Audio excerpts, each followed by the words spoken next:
Outlaw Robs, we're back with Anyone's Son, a true story. Roberta Roche with Harry de la Roche Jr., the killer of his family. 22, which is the caliber of gun he used to kill them.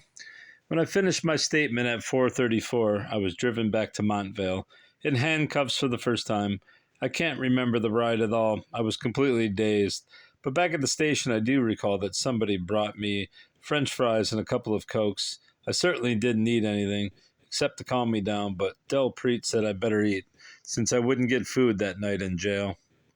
At 5:35, O'Donovan announced that I was under arrest, and though this made it official, I still say that, technically, I'd been under arrest since early that Sunday morning.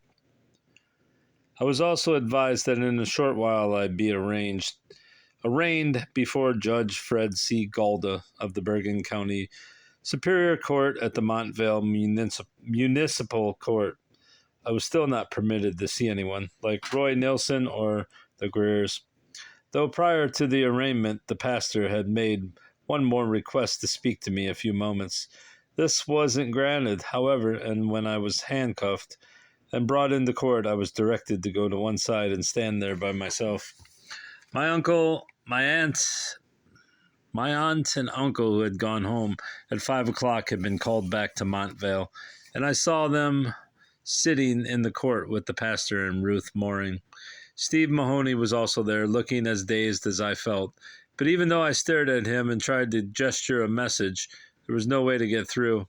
None of my father's relatives came to the arraignment, but I learned Vinnie Trojan and Jeff Fritz were standing in the lobby, along with the TV people and newspaper photographers and reporters.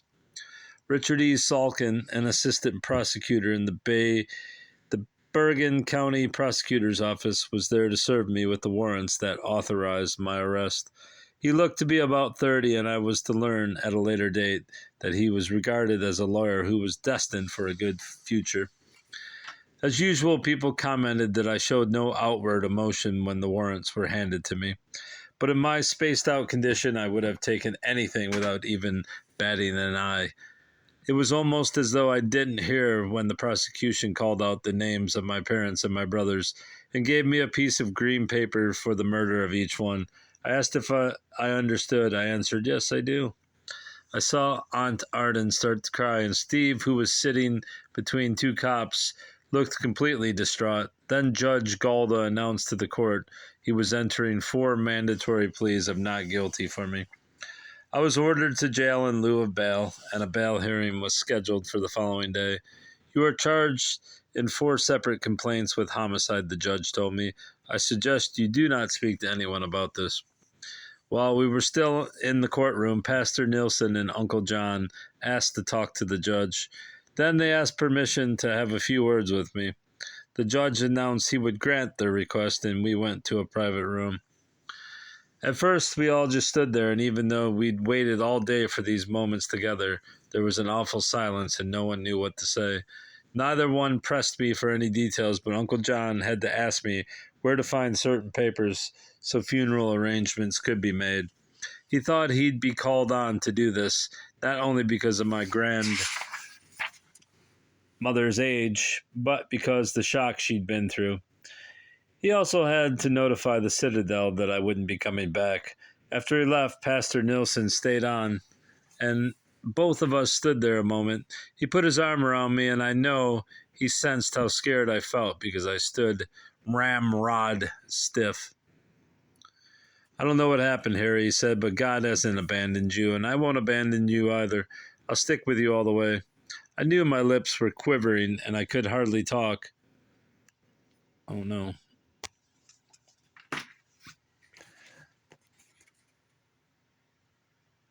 As I answered, I don't know what happened either. I just simply flipped out. We'll talk about it later, Pastor Nilsson said. Right now, we should get a lawyer. I'd like to call Mr. John Taylor, a member of our congregation who practices in Park Ridge. I didn't know Mr. Taylor, but I had heard his name, so I asked Pastor Nilsson to call him to see if he'd represent me, at least for the bail hearing on Monday. Pastor explained that he'd tell Uncle John. Then my uncle, as a member of the family, would telephone Mr. Taylor and ask him to attend the bail hearing. I later learned when John Taylor said yes, Aunt Arden said, "Hug him for me," when she knew he'd see me in jail. When I left the arraignment and caught Steve's eye, I rubbed my ear with my index finger, as I so often do. This time, though, I was trying to say I really screwed things up, but some of the papers construed it to mean that I was going bang bang and pointing to my head. Other accounts reported that I gave the finger to everyone who happened to be around. While Harry was getting his warrants, most of the spectators in the tension-filled court couldn't fathom the unbelievable tragedy. Ruth Moring eventually became the person who described the climate best. It was only a week ago that I'd seen Harry, so tall and straight in his uniform, she remembered. Then that Sunday evening, standing all alone in his combat boots and army jacket, the only thing that he had left were the 4 green papers in his hands, charging him with 4 murders. Because of the circumstances, many people weren't sensitive to him. They were sensitive to what had happened and the emptiness that was left, but a reasonable number acted concerned and wanted to reach out to him to let him know we'd been trying to do what we could all day. As for me, the thing I wanted most was to go up to Harry and put my arms around him. I wanted to say, "You're not alone. Everything will be all right," but society wouldn't permit that. Everything wouldn't be all right. All the emotions were turned around, and I wanted to cry out in the courtroom. Don't make judgments till you know everything. None of us knows the whole story. There's Richard Salkin, Assistant Prosecutor, Bergen County Prosecutor's Office during the trial. Richard Salkin, the Assistant Prosecutor, looked almost as young as Harry as he stood on the opposite side of the court. A graduate of Farley Dickinson University, he had obtained his law degree from Rutgers University. Later, after serving as law clerk for Judge Galda, he joined the prosecutor's office. He quickly progressed to the chief of the grand jury section.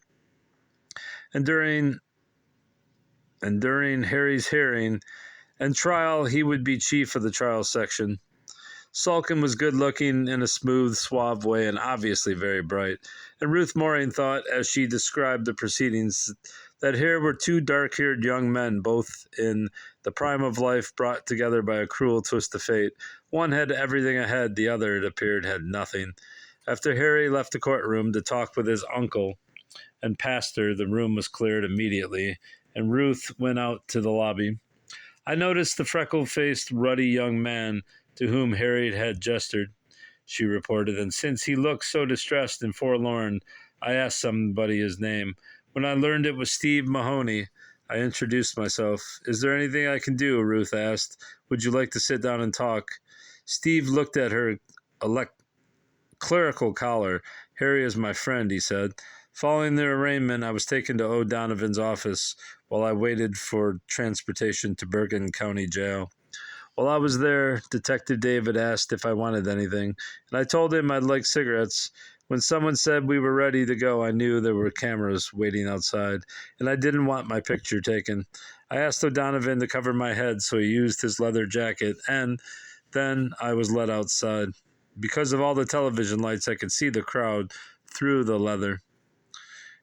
And as I moved my hands in the handcuffs, the papers said a second time that I made an obscene gesture. On the ride to Hackensack, I sat in the back with John David. Frank Delpreet drove the car, and Richard Salkin sat beside him. We stopped on the way for cigarettes, and when John David brought back 2 packs that completed the 8 packs I'd smoked that day. There's Harry. It's hard to recall what we talked about as we drove to the jail.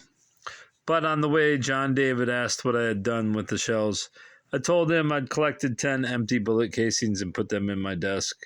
Our house was full of shells, however, because I'd picked them up from the range and collected them in a bag.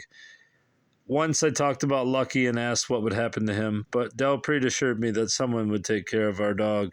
Within a few days, however, Lucky became very ill and had to be put to sleep.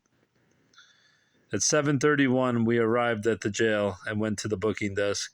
Then I was frisked and asked to strip, and after the officer in charge took any possessions I had left, including a disc from the Maximus that was good for a drink, My clothes were put in a plastic bag, and the officers took a mugshot along with finger and palm prints.